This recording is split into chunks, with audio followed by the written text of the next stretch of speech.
Pozdrav od Čituljka! Danas čitamo autoportret Vecka Veverice. Vecko je bio najčudnija veverica u celoj šumi. Nosio je naočare sa plavim okvirom. Umeo da napravi najukusnije moguće torte sa jabukama ili suvim grožđem, a po zanimanju je bio slikar. Izrađivao je slike svoj dečici. Ponekad se koristio pravom kičicom, a ponekad je umjesto nje slikao svojim repom, zamačući ga u bojice koje je pravio od kupinovog i malinovog soka. Slikao je portrete svojih prijatelja, a kad bi ga zamolili, prekrivao je njihove zidove slikama dugih belih žala ili travnatih livada ili snegom pokrivenih planinskih vrhova.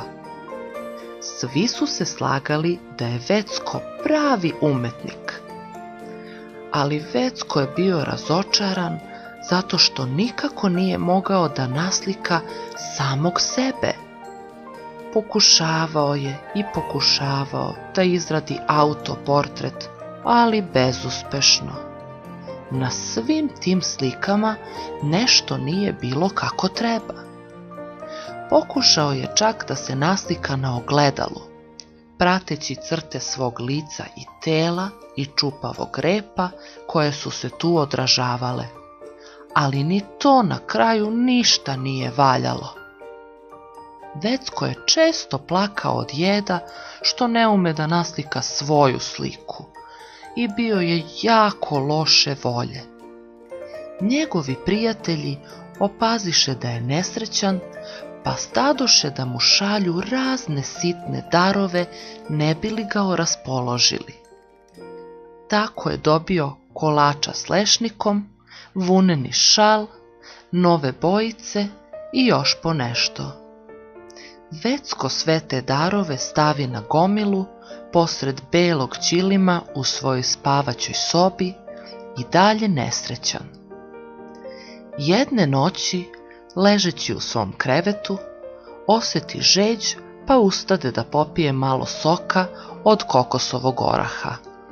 I tako zape za gomilu darova i pade. Bio je već zaboravio na te poklone. Kad Vecko ustade i stavi naočare, imao je šta i da vidi.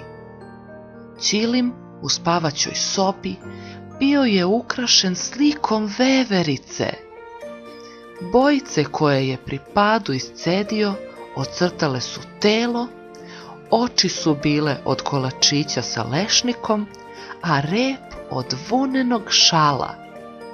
Bio je to savršen portret njega samog, napravljen od darova prijatelja koji su ga voleli.